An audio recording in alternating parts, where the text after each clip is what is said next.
Good afternoon, welcome to life line. ఈ రోజు TV nine స్టూడియోలో ఉన్నారు doctor Madhu Devarasetti from KIMS hospital. ఇవాళ లైఫ్ లైన్ లో మనం డిస్కస్ చేయబోతున్నాం థైరాయిడ్ క్యాన్సర్ కి ఎలాంటి ట్రీట్మెంట్ అవసరం, అసలు దాని సిమ్టమ్స్ ఏ విధంగా ఉంటాయి, ఎలా డయాగ్నోస్ చేయాలి, ట్రీట్మెంట్ చేసిన తర్వాత దానికి ఎలాంటి లేటెస్ట్ అడ్వాన్స్డ్ ట్రీట్మెంట్స్ ఉన్నాయో డాక్టర్ గారిని తెలుసుకుందాం. అండ్ ట్రీట్మెంట్ టైంలో ఎలాంటి జాగ్రత్తలు తీసుకోవాలో కూడా డాక్టర్ గారిని తెలుసుకుందాం. మీరు కూడా థైరాయిడ్ క్యాన్సర్ తో సఫర్ అవుతున్నట్లయితే టీవీ నైన్ స్క్రీన్ మీద డిస్ప్లే అవుతున్న నెంబర్స్ కి కాల్ చేసి డాక్టర్ మధు దేవరశెట్టితో మాట్లాడి మీ ప్రాబ్లమ్ సార్ట్ అవుట్ చేసుకోవచ్చు. అండ్ సార్ అపాయింట్మెంట్ కూడా తీసుకోవచ్చు కిమ్స్ హాస్పిటల్లో. Hi sir, welcome to hello.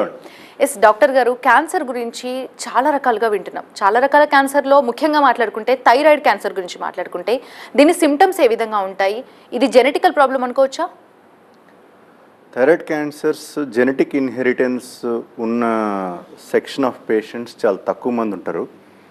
ఎక్కువ థైరాయిడ్ క్యాన్సర్స్ ఏ కారణం లేకుండా వచ్చే థైరాయిడ్ క్యాన్సర్స్ ఎక్కువ ఉంటాయి.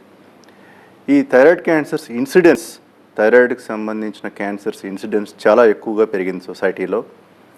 ఆడవాళ్ళలో అయితే చాలామందికి థైరాయిడ్ స్వెల్లింగ్స్ ఉండటం వల్ల ఈ థైరాయిడ్ క్యాన్సర్స్ ఉమెన్లో ఎక్కువ ఫ్రీక్వెంట్ అయినాయి compare to men.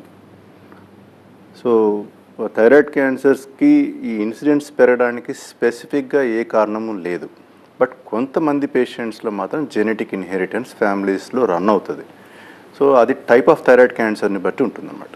Yes sir. Doctor గారు, జనరల్గా ఎలాంటి సిమ్టమ్స్ కనిపించినప్పుడు డాక్టర్ని కన్సల్ట్ అవ్వాలి? లైక్ కొంతమంది నెగ్లెక్ట్ చేస్తుంటారు, లైక్ ఏ ప్రాబ్లమ్స్ అయినా ఇంట్లో ట్రీట్మెంట్ తీసుకోవడమో లేదంటే టాబ్లెట్స్ తీసుకోవడమో అలా నెగ్లెక్ట్ చేస్తుంటారు. కానీ థైరాయిడ్ క్యాన్సర్ విషయానికి వచ్చేసరికి ఎలాంటి సిమ్టమ్స్ కనిపించినప్పుడు డాక్టర్ని కన్సల్ట్ అయ్యి ట్రీట్మెంట్ స్టార్ట్ చేయాలని చెప్తుంటారు? థైరాయిడ్ క్యాన్సర్స్కి ఎక్కువగా సిమ్టమ్స్ ఏమి ఉండవండి. మెయిన్ నెక్లో ఒక స్వెల్లింగ్ కనపడుతుంది. సో అది ఆ స్వెల్లింగ్ వచ్చినప్పుడు పేషెంట్ ప్రైమరీ ఫిజిషియన్ని కలవటము, ఎండోక్రినాలజిస్ట్ని కలవటము, సర్జికల్ ఆంకాలజిస్ట్ని కలవడము, కన్సర్న్ స్పెషలిస్ట్ని కలిసినప్పుడు వాళ్ళు ఎవాల్యుయేట్ చేస్తారు. కొన్ని ఇన్వెస్టిగేషన్స్ చేస్తారనమాట. Like FNAC, blood investigations like thyroid stimulating hormone TSH, ultrasound neck, ఇట్లా కొన్ని ఇన్వెస్టిగేషన్స్ చేస్తాం. సో ఆ ఇన్వెస్టిగేషన్స్ బేస్డ్గా కొంత ప్రిలిమినరీ ఒపీనియన్ వస్తుంది థైరాయిడ్ స్వెల్లింగ్స్ మీద. ఇది థైరాయిడ్ క్యాన్సరా, లేకపోతే థైరాయిడ్ క్యాన్సర్ కాకుండా వేరే థైరాయిడ్ స్వెల్లింగా, క్యాన్సర్ కాని థైరాయిడ్ స్వెల్లింగ్స్, బెనైన్ ట్యూమర్స్ అంటారు అనమాట. సో ఇట్లా థైరాయిడ్కి ఎక్కువగా ప్రజెంటేషన్ అంటే నెక్ స్వెల్లింగ్. సో నెక్ స్వెల్లింగ్తో ప్రజెంట్ అయ్యి ఒకవేళ మరీ అడ్వాన్స్డ్ థైరాయిడ్ క్యాన్సర్ అయినట్లయితే మాత్రం వాళ్ళకి వాయిస్ చేంజ్ రావటము, స్వాలోయింగ్ డిఫికల్టీ ఉండటము, కాఫ్, చెస్ట్ పెయిన్, హిమాప్టైసిస్ ఇట్లాంటివి ఉండడము, బోన్ పెయిన్స్ ఉండటం, ఇట్లాంటివి జరుగుతాయి. కానీ ఇట్లాంటి సిమ్టమ్స్ థైరాయిడ్ క్యాన్సర్కి చాలా అరుదు. స్వెల్లింగ్ ఆఫ్ ది థైరాయిడ్తోనే ప్రజెంట్ అయ్యి వాళ్ళు ఎవాల్యుయేట్ చేసుకున్న తర్వాత థైరాయిడ్ క్యాన్సర్ అని నిర్ధారించడం జరుగుతుంది. సార్, డాక్టర్ గారు, జనరల్గా థైరాయిడ్తో బాధపడుతున్న వాళ్ళకి ఈ ప్రాబ్లం రావచ్చా లేకపోతే ఇంకెవరికైనా రావచ్చా డాక్టర్ గారు? బికాస్ చాలామంది హెసిటేట్ అవుతుంటారు, లైక్ ఆల్రెడీ థైరాయిడ్తో సఫర్ అవుతున్నాం, మరి థైరాయిడ్ క్యాన్సర్ ఏమైనా అటాక్ అయ్యే అవకాశం ఉంటుందా? ఇవన్నీ అపోహలు అనుకోవచ్చా డాక్టర్ గారు? నిజంగానే ఇలా ఉంటుందా? థైరాయిడ్ స్వెల్లింగ్స్ ఉన్న వాళ్ళందరికీ థైరాయిడ్ క్యాన్సర్ వస్తుందని ఏమి ఉండదండి. సో వీళ్ళల్లో థైరాయిడ్ మెడిసిన్స్ కొంతమంది వాడతారు, హైపోథైరాయిడిజం అనేది. సో వాళ్ళు థైరోనామ్ కానీ ఎల్ట్రాక్సిన్ కానీ కరస్పాండింగ్ డోసెస్ వాడటం వల్ల వాళ్ళ థైరాయిడ్ ఫంక్షన్ మెయింటైన్ అవుతుంది. సో వీళ్ళల్లో లాంగ్ స్టాండింగ్ థైరాయిడ్ స్వెల్లింగ్స్ ఉన్న వాళ్ళలో కొంత పర్సంటేజ్ ఆఫ్ పేషెంట్స్లో థైరాయిడ్ క్యాన్సర్స్ రావచ్చు.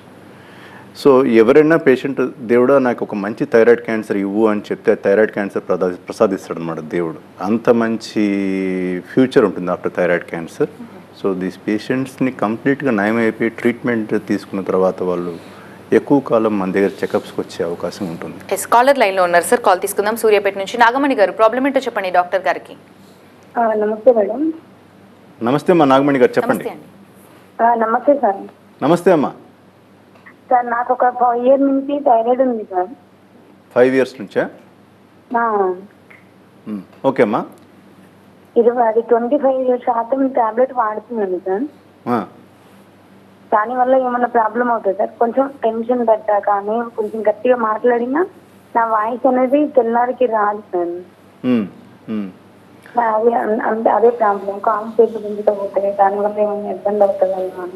దానివల్ల ఏమి ఇబ్బంది అవుదమ్మా మీకు, కానీ రెగ్యులర్ చెకప్స్లో ఉండండి, నెగ్లెక్ట్ చేయొద్దు. చేయించుకుంటున్నాను సార్. ఏమా? 6 months ఒకసారి థైరాయిడ్ టాబ్లెట్ అయిపోగానే చెకప్ చేయించుకుంటాను. సరిపోతుందమ్మా, అది మీరు చేయించుకునేది మీకు సరిపోతుంది.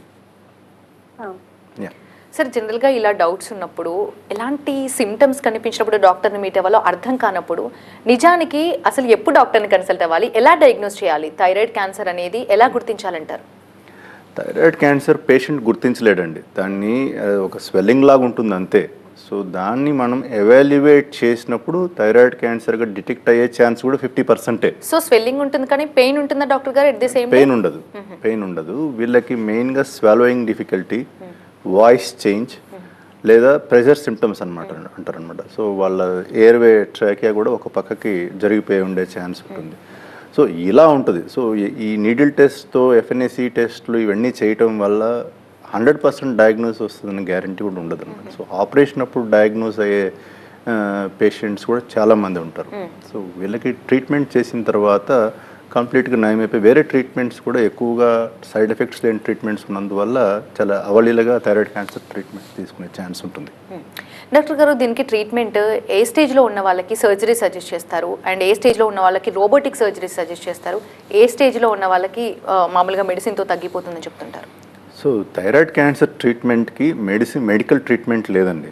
చేస్తే ఆపరేషన్ చేయాలి, లేదా మరి స్టేజ్ 4 ఉండి ఏమీ చేయలేని పరిస్థితిలో కొన్ని డ్రగ్స్ ఉంటాయి, కీమోథెరపిటిక్ డ్రగ్స్ కానీ, టైరోసిన్ కైనేస్ ఇన్హిబిటర్స్ కానీ, టార్గెటెడ్ థెరపీ కానీ. సో ఇలాంటివి కాకుండా most of the times thyroid గ్రంథి వరకే కన్ఫైన్డ్ ఉండి లంగ్స్కి స్ప్రెడ్ అయినా, బోన్స్ స్ప్రెడ్ అయినా కూడా ఆపరేషన్ చేయగలిగే పరిస్థితి ఉంటుంది వీళ్ళల్లో. సో ఈ వ్యాధి ఉన్నా కూడా కొన్ని ఏళ్ళ పాటు వాళ్ళు మోర్ దాన్ 10 years బతికిన పేషెంట్స్ కూడా చాలామంది ఉన్నారు. సో ఈ థైరాయిడ్ క్యాన్సర్ది ఇంత సర్జికల్ ట్రీట్మెంట్కి వస్తే కనుక ఏ సైజు థైరాయిడ్ స్వెల్లింగ్ ఉన్నా కూడా ఆపరేషన్ చేయొచ్చు. అది వేరే భాగాలకి ట్రాకియా అంటే ఎయిర్వేకి అతుక్కున్నా కూడా, మెయిన్ మెడలో ఉన్న బ్లడ్ వెజల్స్, చీఫ్ బ్లడ్ వెజల్స్కి అతుక్కున్నా కూడా ఆపరేషన్ చేయగలిగే పరిస్థితి థైరాయిడ్ క్యాన్సర్లో ఒక్క దాంట్లోనే సాధ్యమవుతుంది. అది సో చిన్న థైరాయిడ్ స్వెల్లింగ్స్లో 2 centimeters స్వెల్లింగ్, 4 centimeters కంటే తక్కువ సైజు ఉన్న స్వెల్లింగ్స్లో ఈ రోబోటిక్ సర్జరీ అనేది వాళ్ళల్లో చేయొచ్చు. ఎందుకంటే అంత స్పేస్ మనం క్రియేట్ చేయొచ్చు కాబట్టి అక్కడ. సో వీళ్ళల్లో టోటలీ స్కార్లెస్. రోబోటిక్ మీన్స్ నెక్లో ఇంకా స్కార్ ఉండదు వాళ్ళకి. So cancer treatment without scar అంటే ఖచ్చితంగా patients, young patients, unmarried girls and boys కానీ, మ్యారేజ్ అయిన యంగ్స్టర్స్ కూడా they try to prefer robotic surgery. And ఇప్పుడు ఈ రోబోటిక్ సర్జరీ బాగా ఊపందుకుంది, సొసైటీలో అవేర్నెస్ బాగా పెరిగింది. సో దీంతో ట్రీట్మెంట్ చేయించుకున్నప్పుడు మనకు స్కార్లెస్ అవుతుంది అన్నప్పుడు పేషెంట్స్ చాలామంది చూస్ చేసుకుంటారు. కానీ దీంట్లో ఒకటే డిసడ్వాంటేజ్, కాస్ట్. బట్ కాస్ట్ కూడా మేము అఫోర్డబుల్గా చేయటం వల్ల, పేషెంట్స్కి అందుబాటులో ఉండటం వల్ల కొంతమంది పేషెంట్స్ చేయించుకుంటున్నారు ఈ scarless treatment through robotics. Doctor గారు, కొంతమందిలో వింటుంటాం సర్జరీ అయ్యాక మళ్ళీ రికర్ అయిందని చెప్తుంటారు. నిజానికి రికర్ అవ్వటంలో లైఫ్ స్టైల్ మాడిఫికేషన్స్ ఏమైనా దానికి దారితీయొచ్చు అంటారా, లేదంటే అది ఆటోమేటిక్గా ఎంతో కొంత ఉంటుందంటారా? మోస్ట్ ఆఫ్ ది టైమ్స్ పేషెంట్స్కి ఈ క్యాన్సర్ ట్రీట్మెంట్ అయిన తర్వాత రికరెన్స్ అనేది 2-3 కారణాల వల్ల అవుతుంది. ఒకటి, ఫస్ట్ టైం క్లియర్ చేసినప్పుడే కంప్లీట్గా క్లియర్ అవ్వకపోవటం ఒకటి. సెకండ్ థింగ్, వ్యాధి స్వభావం అన్నమాట, behaviour of the disease. Suppose behaviour of the disease aggressive, మళ్ళీ అది ఫ్యూచర్లో రిపీట్ అయ్యే అవకాశం ఉంటుంది. సో ఇట్లాంటి కారణాల వల్ల అవుతుంది. కానీ లైఫ్ స్టైల్ మోడిఫికేషన్ అంటే కొన్నిసార్లు హ్యాబిట్స్ కంటిన్యూ చేస్తే కూడా అది డిసీజ్ రీఅపియర్ అయ్యే ఛాన్స్ ఉంటుంది. ఎక్కువ మట్టుకు అట్లాంటి ఓరల్ క్యాన్సర్స్లో కనబడతాయి. ఫర్ ఇన్స్టెన్స్ ఎలాంటి హ్యాబిట్స్ అంటున్నారు doctor? Smoking, alcohol, over eating, obesity. So all these are causes of thyroid cancer అన్నమాట. కాలర్ లైన్లో ఉన్నారండి ఫ్రమ్ హైదరాబాద్. దుర్గాదేవి గారు, ప్రాబ్లం ఏంటో చెప్పండి డాక్టర్ గారికి. సార్ నాకు ఒక 4 years బ్యాక్ థైరాయిడ్ ఉండేది. దుర్గాదేవి గారు, మీ వాయిస్ క్లియర్గా లేదు, చెప్పండి. సార్ మా బాబు ఒక 5 years బ్యాక్ నాకు థైరాయిడ్ ఉండేది. అయితే ఒక 2 years నుంచి టెస్ట్ చేసుకున్నాం కానీ లేదని వచ్చింది. హలో, చెప్పండి మా. అయితే సార్ 1 month బ్యాక్ నుంచి నాకు ఇక్కడ గంట దగ్గర నొప్పిగా ఉంటుంది, నెల నరాలు అవి వాడుతున్నట్టున్నాయని ఇక్కడ లోకల్ డాక్టర్ దగ్గరికి వెళ్ళానండి. అయితే లోన గంటలో అదే ట్రాన్సిస్ అంటారు కదా, అట్లా ఉన్నాయమ్మా తీయించుకోవాలన్నారు. అంటే థైరాయిడ్ కి దానికి ఏమన్నా సంబంధం? దానికి సంబంధం లేదమ్మా. థైరాయిడ్ కి టాన్సిల్స్ కి సంబంధమే లేదు అసలు. లేదంటారు. దాన్ని చేసినప్పుడు మింగినప్పుడు అవి ఏదైనా మింగినా కానీ కొంచెం నొప్పి అనిపిస్తుంది గొంతులో. అదేమ్మా, ఈఎన్టీ సర్జన్ గెలవండి. టాన్సిల్స్ మా టెరిటరీనే కాదు అసలు. Thank you. డాక్టర్ గారు, మీరు చూసిన పేషెంట్స్లో యూజువల్గా ఏజ్ గ్రూప్ వాళ్ళలో ఎక్కువగా చూస్తుంటారు. ఎస్పెషల్గా మాట్లాడుకుంటే మేల్స్లో చూస్తుంటారా, ఫీమేల్స్లో చూస్తుంటారా? అండ్ ఎలాంటి లైఫ్ స్టైల్ లీడ్ చేస్తున్న వాళ్ళలో ఎక్కువగా థైరాయిడ్ క్యాన్సర్ గురించి చూస్తుంటారు? స్పెసిఫిక్గా లైఫ్ స్టైల్ అనేది మరీ ఎక్కువ ఇంపార్టెన్స్ థైరాయిడ్ క్యాన్సర్లో ఇవ్వలేమండి. బట్ ఒబేసిటీ వల్ల థైరాయిడ్ క్యాన్సర్ కొంతవరకు వచ్చే అవకాశం ఉంది. ఎక్కువ ఫిమేల్స్లోనే ఈ థైరాయిడ్ క్యాన్సర్ గమనించడం ఎక్కువ. ఎందుకు అంటే థైరాయిడ్ స్వెల్లింగ్స్ ఎక్కువ ఫిమేల్స్లో ఉంటాయి కాబట్టి థైరాయిడ్ క్యాన్సర్స్ ఎక్కువ ఫిమేల్స్లో నోటీస్ చేస్తాం. కానీ మేల్ పేషెంట్కి థైరాయిడ్ స్వెల్లింగ్ ఉంటే మాత్రం 100% థైరాయిడ్ క్యాన్సర్. 100% అని చెప్పలేంలే కానీ it's over exaggeration. Most of the swellings మేల్స్లో ఉండే థైరాయిడ్ స్వెల్లింగ్స్ అని థైరాయిడ్ క్యాన్సర్స్ అయ్యే అవకాశం ఎక్కువ ఉంటుంది కాబట్టి వాళ్ళకి తొందరగా ట్రీట్మెంట్ చేయించుకోమని చెప్పి అడ్వైస్ చేస్తాం. బట్ ఫిమేల్స్లో ఏది తీసుకోవాలన్నా ఈ మధ్య కాలంలో భయపడాల్సిన పరిస్థితి వచ్చింది. ఎస్పెషల్గా మాట్లాడుకుంటే అయోడిన్ డైట్ గురించి మాట్లాడుకుంటే అసలు థైరాయిడ్ క్యాన్సర్కి అయోడిన్ డైట్కి రిలేషన్ ఏంటంటారు? బేసిక్గా ఎవరైతే ఈ లో అయోడిన్ డైట్, అయోడిన్ తక్కువ ఉండే డైట్ తీసుకునే కొన్ని ప్రాంతాలు ఉన్నాయి, సో వాళ్ళల్లో ఈ థైరాయిడ్ ఫంక్షన్ అనేది సరిగా ఉండకపోవటం వల్ల, థైరాయిడ్ ఫంక్షన్ సరిగా లేకపోవడం వల్ల థైరాయిడ్ స్వెల్లింగ్స్ రావటము, లాంగ్ స్టాండింగ్గా అట్లనే ఉన్న వాళ్ళలో థైరాయిడ్ క్యాన్సర్స్గా మారే అవకాశం కూడా చాలామందిలో చూసామన్నమాట. సో ప్రీవియస్లీ మనం చిన్నప్పుడు కల్లు ఉప్పు అని తినేవాళ్ళము, దాంట్లో లో అయోడిన్ ఉండేది. సో అప్పట్లో ఇప్పుడు వచ్చే సాల్ట్స్లో అంత అయోడైజ్డ్ సాల్ట్ రావటం వల్ల ఈ లో అయోడిన్ అనేది చాలా తగ్గిపోయింది అనమాట ఇప్పుడు యాక్చువల్ చెప్పాలంటే. కానీ స్టిల్ కొన్ని ప్రాంతాల్లో ఈ లో అయోడిన్ డైట్ తీసుకోవటం వల్ల వాళ్ళలో థైరాయిడ్ క్యాన్సర్స్ రావడం అనేది జరుగుతోంది. ఎస్ డాక్టర్ గారు, పేషెంట్స్ ఎవరైనా ఈ ప్రాబ్లం ఏదో పూర్తిగా నయమవుతే బాగుంటుంది కదా అని ఆలోచిస్తుంటారు. థైరాయిడ్ క్యాన్సర్ విషయానికి వచ్చేసరికి ఇది 100% క్యూర్ చేయొచ్చా? ఈ థైరాయిడ్ క్యాన్సర్ యొక్క యూనిక్ క్వాలిటీ, స్పెషల్ క్వాలిటీ ఏంటంటే ట్రీట్మెంట్ కొంచెం చేయించుకున్నా కూడా వాళ్ళకి చాలా ఎక్కువ రిజల్ట్ వస్తుందన్నమాట. సో తొందరగా దాన్ని ఐడెంటిఫై చేసుకొని ట్రీట్మెంట్ చేసుకున్నట్లయితే మోస్ట్ ఆఫ్ ద పేషెంట్స్లో 100% క్యూర్ వచ్చే అవకాశం చాలా ఎక్కువ ఉంది. సో వేరే భాగాలకు వ్యాపించిన వాళ్ళల్లో కూడా చాలా ఎక్కువ సర్వైవల్ పొంది వాళ్ళు ఎక్కువ కాలం బ్రతికే ఉండే విధంగా ఉంటుంది. కొన్ని థైరాయిడ్ క్యాన్సర్స్ ఉన్నాయిలేండి, కొన్ని types of thyroid cancers like anaplastic thyroid cancer అంటారు, మెడులరీ థైరాయిడ్ క్యాన్సర్ అంటారు. ఇట్లాంటివి కొన్ని వేరియంట్స్ ఉన్నాయి.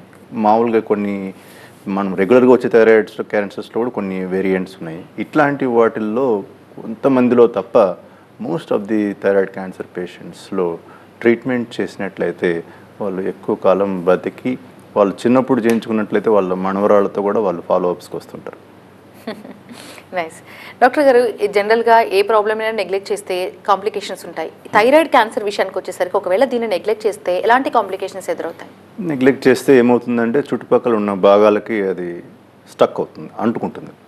లైక్ మన ఎయిర్వే, శ్వాస తీసుకునే ఎయిర్వే అంటారు, ట్రాకియా, అన్నవాహిక అంటారు, ఈసోఫాగస్, చుట్టుపక్కల బ్లడ్ వెజల్స్ అంటారు, క్యారోటిడ్, ఇంటర్నల్ డ్యూగులర్ వెయిన్, ఇట్లాంటి బ్లడ్ వెజల్స్ కతుక్కుపోవటము, చర్మాన్ని కతుక్కుపోవడము, ఇట్లా చుట్టుపక్కల భాగాలకంతా అంటుకుపోయి చేసేటప్పుడు సర్జికల్గా కాంప్లెక్సిటీ పెరగటం ఒకటే కాకుండా ఆపరేషన్ అయిన తర్వాత వాళ్ళు కొన్ని కాంప్లికేషన్స్ కూడా ఫేస్ చేయాల్సిన అవసరం ఉంటుంది.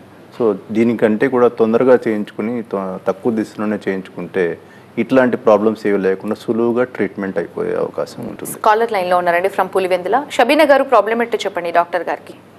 నమస్తే సార్. మా షబీనా చెప్పండి. అదే థైరాయిడ్ ఉంది సార్, నాకు వచ్చి నెక్కి థైరాయిడ్ ఉంది. అది ఏదన్నా మాట్లాడినా కానీ ఏదన్నా కొంత గట్టిగా రుస్తే మాట్లాడడానికి అవకాశం దొరకదు సార్. చలి అవుతుంది ఎక్కువ, మనిషి చాలా వెయిట్ పెరుగుతున్నాను సార్. మరి థైరాయిడ్ మెడిసిన్ వాడుతున్నారా? థైరాయిడ్ టాబ్లెట్స్ వేసుకుంటున్నారా? వేసుకుంటున్నాను సార్, 88 వాడుతున్నాను సార్. ఓకే, దానికి తగ్గ ప్రాబ్లం వస్తుంది అని అడుగుతున్నాను సార్ మీకు. ఏదమ్మా, దానికి తగ్గ కరెక్ట్ డోస్ వేసుకుంటే చాలు. నువ్వు అదే ఫస్ట్ వచ్చి 100 వాడుతున్నాను సార్, ఇప్పుడు వచ్చి 88 వాడుతున్నాను సార్. అదే ఎండోక్రినాలజిస్ట్, మీ ఏరియా దగ్గర ఉన్న ఎండోక్రినాలజీ డాక్టర్ గారిని కలవండమ్మా. వాళ్ళు కరెక్ట్గా డోస్ టైట్రేషన్ చేసి మీకు ఇస్తారు. దానివల్ల మీరు వెయిట్ కూడా పెరగరు. Okay sir. అదే నాకు గొంతు మాత్రం ఏది మింగడానికి కాదు సార్, గట్టిగా వచ్చినా కానీ వయసు అనేది మారిపోతుంది సార్. అది బాగా థైరాయిడ్ స్వెల్లింగ్ బాగా పెద్దగా ఉన్నట్టుంది. ఒకసారి రండి, చెకప్కి చూద్దాం. ఓకే. Yes sir. డాక్టర్ గారు, ఈ థైరాయిడ్ క్యాన్సర్కి ట్రీట్మెంట్లో భాగంగా ఇందాక మీరు చెప్పినట్టుగా కీమోథెరపీ, టార్గెటెడ్ థెరపీ అన్నారు. ఇవి ఏ స్టేజ్లో ఉన్న వాళ్ళకి చెప్తుంటారు? వీటి రిజల్ట్ ఎంతవరకు ఉంటుంది? అంటే ఈ కీమోథెరపీ, టార్గెటెడ్ ట్రీట్మెంట్స్ ఇవన్నీ కూడా వర్స్ట్ ప్రోగ్నోసిస్ ఉన్న థైరాయిడ్ క్యాన్సర్స్లోనే వాడటం జరుగుతుంది. ఎస్పెషలీ ఎనాప్లాస్టిక్ థైరాయిడ్ క్యాన్సర్ అని ఒకటి చెప్పాను కదండి ఇప్పుడే, ఆ వేరియంట్లో ఈ ట్రీట్మెంట్స్ ఇవ్వడం అనేది జరుగుతుంది. మిగతా ఏ వేరియంట్స్ ఆఫ్ థైరాయిడ్ క్యాన్సర్స్లో కూడా ఇవన్నీ ఏం అవసరం పడవు.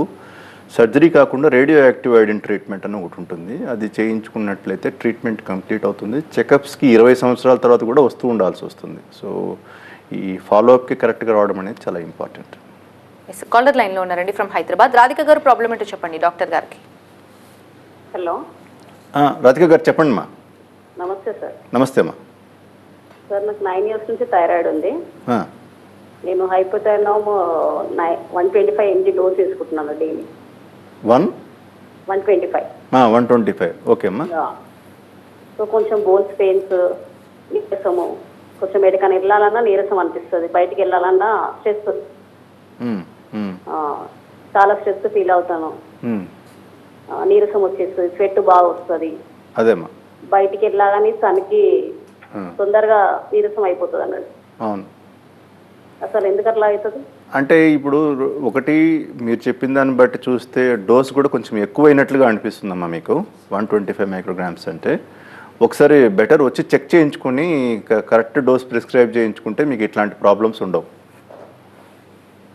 ఎస్ డాక్టర్ గారు, కొంతమందిలో చూస్తుంటాం విపరీతమైన నొప్పి ఉందని చెప్తుంటారు, గొంతులో కానీ నెక్ ఏరియాలో కానీ చెప్తుంటారు. ఇవి కూడా థైరాయిడ్ క్యాన్సర్కి సిమ్టమ్స్ అనుకోవచ్చా? జనరల్గా థైరాయిడ్ క్యాన్సర్స్ ప్రజెంటేషన్లో నొప్పి అనే సిమ్టమ్ ఉండదండి. సో ఎక్కువ వరకు స్వెల్లింగ్స్తో ప్రజెంట్ అవుతారు. స్వెల్లింగ్ మరీ అడ్వాన్స్డ్గా ఉంటే దాని రిలేటెడ్ ప్రెషర్ సిమ్టమ్స్ అని అంటారు అన్నమాట. ప్రెషర్ సిమ్టమ్స్ లైక్ వాయిస్ మారటము, మింగడానికి ఇబ్బందిగా ఉండటము, తర్వాత గాలి తీసుకోవడానికి ఇబ్బంది ఉండటము, ఇట్లాంటివి ఆయాసం రావటము, ఇట్లాంటి సిమ్టమ్స్ ఉంటాయి. కానీ నొప్పి అనేది చాలా తక్కువ మందిలో ఉంటుందన్నమాట. కొన్ని వేరియంట్స్లో ఈ థైరాయిడైటిస్ అంటారు, అట్లాంటి సిచ్యువేషన్స్లో ఆ బ్యాక్గ్రౌండ్లో వచ్చిన క్యాన్సర్స్లో నొప్పి ఉండే అవకాశం ఉంటుంది. ఎస్ డాక్టర్ గారు, థైరాయిడ్ క్యాన్సర్తో ఆల్రెడీ సఫర్ అవుతున్న పేషెంట్స్కి డూస్ అండ్ డోన్స్ అంటే ఏం చెప్తారు? డూస్ అంటే వచ్చి ట్రీట్మెంట్ చేయించుకోవటమే. సో డునాట్స్ అంటే కొంచెం వాళ్ళకి సర్జరీ అయిన తర్వాత థైరాయిడ్ ట్యాబ్లెట్ కొన్ని రోజులు హోల్డ్ చేస్తాం, ట్యాబ్లెట్ వేసుకోకూడదు అనమాట. అండ్ డైట్లో కూడా కొన్ని మోడిఫికేషన్స్ చేయాల్సి ఉంటుంది. ఈ మిల్క్ ప్రోడక్ట్స్ తీసుకోకూడదు, ఫిష్ అవాయిడ్ చేయాలి. ఈ వేరే ట్రీట్మెంట్స్ మనకి కన్ఫర్మేషన్ డయాగ్నోస్ వచ్చేంత వరకు, తర్వాత వేరే ట్రీట్మెంట్ స్టార్ట్ అయ్యేంత వరకు కూడా సర్టన్ డైట్స్ అవాయిడ్ చేయాలి. అండ్ ఈ కొన్ని వెజిటేబుల్స్లో క్యాబేజ్, కాలీఫ్లవర్ ఇట్లాంటివి కూడా అవాయిడ్ చేస్తే బెటర్. సో ఈ డైట్స్ అవాయిడ్ చేయటము, కొన్నిసార్లు కొంతమంది పేషెంట్స్లో మేము సిటీ స్కాన్స్ కూడా అవాయిడ్ చేస్తాం before surgery. Okay. Most of మరీ డైహార్డ్గా కంపల్సరీ సిటీ స్కాన్ చేయాలంటే తప్ప సిటీ స్కాన్స్ చేయడం అవాయిడ్ చేస్తాం. ఎందుకంటే ఏ పేషెంట్స్కి ఇలా అవాయిడ్ చేస్తుంటారు సార్? ఎక్కువ మందిలో అవాయిడ్ చేస్తాం. ఎక్కువ మందిలో, కొంతమందిలోనే విల్ రైట్ సిటీ స్కాన్స్. అది కాంట్రాస్ట్ సిటీ స్కాన్, ఎస్పెషల్లీ కాంట్రాస్ట్లో అయోడిన్ ఉంటుంది. సార్, జనరల్గా ఈ థైరాయిడ్ క్యాన్సర్ విషయానికి వచ్చేసరికి జెనెటికల్ ప్రాబ్లం అయితే వీళ్ళు ముందు నుంచి ఎలాంటి కేర్ తీసుకుంటే బెటర్ అంటారు? లైక్ దాన్ని ఏమన్నా కొంతవరకు అయినా గుర్తించవచ్చు అంటారా ముందుగా? బేసిక్గా ఫ్యామిలీస్లో రన్ అవుతున్నప్పుడు థైరాయిడ్ మీద కాన్షియస్గా ఉండటము, కొంతమంది కొంచెం స్వెల్లింగ్ రాగానే వచ్చి సర్జరీ చేయించేసుకోవడం, ప్రొఫిలాక్టిక్ థైరాయిడెక్టమీ అంటారు. అంటే ముందు జాగ్రత్త చర్యగా థైరాయిడెక్టమీ చేయించుకోవటమే వీళ్ళలో బెస్ట్. Yes sir. డాక్టర్ గారు, ఆల్రెడీ థైరాయిడ్తో సఫర్ అవుతున్న వాళ్ళు ఎలాంటి స్పెషల్ కేర్ తీసుకోవాలంటారు? బికాస్ చాలామంది హెసిటేట్ అయిపోతుంటారు. ఆల్రెడీ థైరాయిడ్ ఉంది, ఎక్కడైనా కొంచెం స్వెల్లింగ్ వచ్చినా లైక్ ఈ ఏరియాలో ఎక్కువగా హెసిటేట్ అవుతుంటారు. అలాంటి వాళ్ళకి మీరు ఏం సజెషన్ ఇస్తారు? అంటే మెయిన్లీ వాళ్ళు థైరాయిడ్ స్వెల్లింగ్ ఉన్నప్పుడు 3 స్పెషలిస్ట్తో కంటిన్యూస్ కాంటాక్ట్లో ఉండాలి. ఒకటి medical endocrinologist, next surgical oncologist and general physician. ఈ 3 స్పెషాలిటీ డాక్టర్స్తో continuous when they are in reviews and checkups ఏమీ మిస్ అవ్వకుండా వాళ్ళకి సేఫ్గా ట్రీట్మెంట్స్ అయిపోతాయి. హెజిటేట్ చేయాల్సిన అవసరం ఇక్కడ ఏం లేదు. థైరాయిడ్ క్యాన్సర్ వచ్చినా ఏం కాదు. అట్లాంటప్పుడు బినైన్ మామూలు క్యాన్సర్ కానీ జబ్బులకి ఇంకా అసలు ఆలోచించాల్సిన అవసరం లేదు. లైక్ డాక్టర్ గారు, రోబోటిక్ సర్జరీకి నార్మల్ సర్జరీకి డిఫరెన్స్ ఏంటంటారు? రోబోటిక్ సర్జరీ వల్ల మెయిన్ స్కార్ ఉండదండి, నెక్లో స్కార్ ఉండదు. ఓపెన్ సర్జరీ చేసినప్పుడు నెక్లో స్కార్ ఉంటుంది. సర్జరీ చేయటం సేమే ఉంటుంది కానీ but scarless, totally scarless. So ఆ విధంగా అడ్వాంటేజ్ ఉంటుంది. But compare to open surgery, robotic surgery is కొంచెం expensive compare to open surgery. Risk factors విషయానికి వస్తే ఏం చెప్తారు సార్? ఇలా ఇంతకుముందు చెప్పినట్లుగా కొన్ని స్పెషల్ రిస్క్ ఫ్యాక్టర్స్ థైరాయిడ్ క్యాన్సర్కి ఈ లో అయోడిన్ డైట్ కొంతమందిలో ఉంటుంది. చిన్నప్పుడు వాళ్ళకి ఏదైనా ప్రాబ్లం వచ్చినప్పుడు రేడియేషన్ ట్రీట్మెంట్ దేనికన్నా చేయించుకున్నప్పుడు వాళ్ళల్లో పెద్ద అయిన తర్వాత ఈ థైరాయిడ్ క్యాన్సర్స్ వచ్చే అవకాశం ఉంటుంది. తర్వాత ఫ్యామిలీస్లో రన్ అయిన వాళ్ళల్లో కూడా ఈ thyroid cancer that's it self is a risk factor అనమాట. సో అవి కాకుండా ఈ ఒబేసిటీ, కొన్ని హ్యాబిట్స్, స్మోకింగ్, ఆల్కహాల్ ఇప్పుడు చెప్పినట్లుగా. సో ఇలాంటివి కొన్ని రిస్క్ ఫ్యాక్టర్స్ తప్ప స్పెసిఫిక్గా థైరాయిడ్ క్యాన్సర్కి రిస్క్ ఫ్యాక్టర్స్ అంటూ తక్కువే ఉంటాయి. ఎక్కువ మటుకు రిస్క్ ఫ్యాక్టర్స్ ఏ కారణం లేకుండా థైరాయిడ్ స్వెల్లింగ్ వచ్చి వాళ్ళల్లో లాంగ్ స్టాండింగ్ ఉంచుకోకూడదు. ఫస్ట్ థింగ్, థైరాయిడ్ స్వెల్లింగ్ ఉన్నప్పుడు త్వరగా దానికి ఇంటర్వెన్షన్ అనేది అవసరము. 10 years, 15 years, 20 years అట్లనే పెట్టుకున్న వాళ్ళల్లో ఎక్కువగా థైరాయిడ్ క్యాన్సర్స్ డెవలప్ అయ్యే ఛాన్స్ ఫ్యూచర్లో ఉంటుంది. డాక్టర్ గారు, థైరాయిడ్ క్యాన్సర్కి కిమ్స్ హాస్పిటల్లో ఎలాంటి లేటెస్ట్ అడ్వాన్స్డ్ ట్రీట్మెంట్స్ ఉన్నాయి? లైక్ ఇందాక మనం డిస్కస్ చేసినట్టుగా రోబోటిక్ సర్జరీ ద్వారా థైరాయిడ్ క్యాన్సర్స్ ట్రీట్మెంట్ చేయటం వల్ల స్కార్ అవాయిడ్ చేస్తారు కొంతమంది పేషెంట్స్ స్పెసిఫిక్గా అడగటం వల్ల.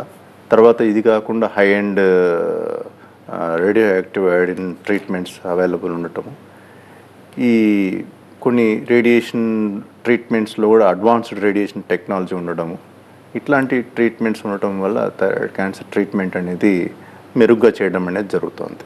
డాక్టర్ గారు, థైరాయిడ్ క్యాన్సర్ అని తెలియగానే, మామూలుగా క్యాన్సర్ అని తెలియగానే చాలా భయపడిపోతుంటారు. ఇక లైఫ్ లేదేమో, ఇక అయిపోయిందేమో అనుకుంటారు. అలాంటి పేషెంట్స్కి మీరు ఏం సలహాలు, సూచనలు ఇస్తారు? అదే ఇందాక నేను చెప్పాను కదండి, దేవుడా నాకు ఏదైనా క్యాన్సర్ని ప్రసాదించండి, థైరాయిడ్ క్యాన్సర్ ప్రసాదిస్తాను. That is the best cancer they can have. So normal life after thyroid cancer is as it was before. Sir, మీరు చూసిన కేసెస్లో ఏదైనా సక్సెస్ఫుల్ స్టోరీ మాకు షేర్ చేస్తారా? All are successful stories. ఈ 1-2 అని చెప్పలేమండి. థైరాయిడ్ క్యాన్సర్ బెస్ట్ కాబట్టి ఎవరైనా నార్మల్గా లైఫ్ లీడ్ చేయొచ్చు. థైరాయిడ్ క్యాన్సర్ ట్రీట్మెంట్ చేసుకున్న అందరికీ సక్సెస్ఫుల్ స్టోరీ ఉంటుంది. కొంతమంది పేషెంట్స్ 70-75 years వాళ్ళకి కూడా ఈ బోన్కి స్ప్రెడ్ అయ్యి లంగ్స్ స్ప్రెడ్ అయిన వాళ్ళకి కూడా సర్జరీ చేసిన వాళ్ళలో 15 years బతికి 85 yearsకి పేషెంట్ ఎక్స్పైర్ అయిన ఛాన్సెస్ కూడా ఉన్నాయి. So most of all thyroid patients will have successful story. అంటే అందరికీ సక్సెస్ఫుల్ స్టోరీనే ఉంటుంది. దీంట్లో సక్సెస్ఫుల్ స్టోరీ చెప్పాలంటే కష్టం అండి. Okay, thank you sir, thanks for being here. ఇది వాటి లైఫ్ లైన్. చూస్తూనే ఉండండి TV9.